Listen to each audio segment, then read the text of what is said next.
और आपने जितना जल, एक लोटा जल जो चढ़ाया है, आज शंकर भगवान भी प्रसन्न होकर तुम पे वही एक लोटा जल चढ़ा रहा है। आज वो भी कृपा कर रहे हैं कि कहीं ना कहीं कितनी करुणा। आज हम कथा चल रही थी रतनगढ़ में और दोपहर में 3 बजे कथा को विराम करना पड़ा। इतना जल और इतना आंधी तूफान आया कि 3 बजे कथा को विराम दे दिया। अब वहाँ के प्रशासन ने पूछा कि महाराज जी अभी तो कोई चांस नहीं था पानी आने का। तो हमने कहा बाप आता है तो बेटी के घर में ऐसे ही लुटा कर जाता है। तो वो तो स्वयं त्रिकालदर्शी, त्रिनेत्रधारी, त्रिपुंडधारी, त्रिशूलधारी कोई सहज नहीं है।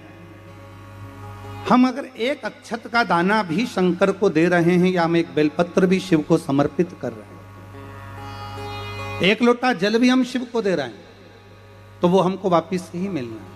हमारा शंकर रखता कुछ नहीं, कुछ भी नहीं रखता। जो आपने दिया वो मेरे भोलेनाथ ने करोड़ों में गिनकर आपको वापिस लौटा दिया, उसने रखा नहीं। 1 कदम, 2 कदम, 5 कदम, 10 कदम चलकर शंकर का शिवालय जब आप जाते हैं, लोग कहते हैं कि लीलाबाई शिवालय गई, कोई कहे कमलेश शंकर के मंदिर गया, पर सत्यता यही है कि जब शिव आपके हृदय में बैठते हैं तो हाथ पकड़कर भगवान शंकर अपने मंदिर तक स्वयं अपने भक्त को लेकर जाते हैं। और किसको? हर किसी को लेकर जाते भी नहीं। डीडवाना में कितना लोग रहता होगा, कितने लोग निवास करते होंगे? क्या सब शंकर के मंदिर जा सकते हैं? जम के बोलो जरा।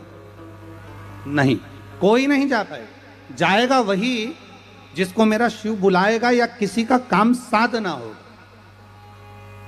आपके कार्य को अगर पूर्ण करना है तो ही शंकर अपने मंदिर तक बुलाएगा, वरना मिलना, कहते हैं ना विधायक जी कम मिलते हैं, कहने लगे साहब इससे खिड़की में से देख लेंगे कि हाँ इससे मिलना है, इसका काम हो जाएगा तो इससे मिलवा दो। और अगर काम नहीं होगा तुम 50 बार जाओ, वो नहीं मिलेंगे। उनको मालूम है इसका काम होगा नहीं, बार बार आएगी, बार बार जाएगा, बार बार बोलेगा कि सर मेरा ये काम कर दीजिए। कलेक्टर महोदय के पास जाओगे, सर मेरा काम कर दीजिए, पर कलेक्टर को ही मालूम है इसका काम कैसे सलटेगा।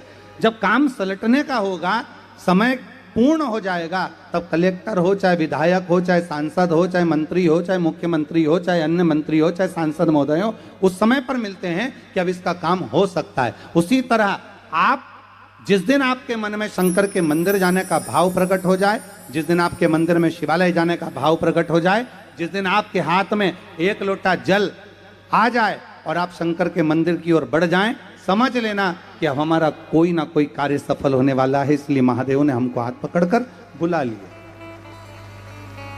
हमारा ये शायद हमारे जीवन की पहली शिव महापुराण की कथा होगी जिसमें हम अपना खेड़ा छोड़कर दूसरे खेड़े में आए। महाराज जी अपने जीवन की पहली कथा है। हम 6 किलोमीटर दूर भी अपना खेड़ा छोड़कर नहीं जाते, जहाँ कथा करते हैं वहाँ पर ही रहकर पूर्ण तरह से कथा का लाभ लेते। पर स्वामी जी सरकार का इतना आशीर्वाद, हम आते आते हमको जो जयपुर वाले भैया लेकर आ रहे थे पारिक जी, तो हम उनसे कह रहे थे कि ये तो स्वामी जी सरकार का प्रेम इतना है कि उनसे जुड़ता वही है जिन पर उनकी कृपा होने वाली होती है। तो स्वामी जी सरकार का इतना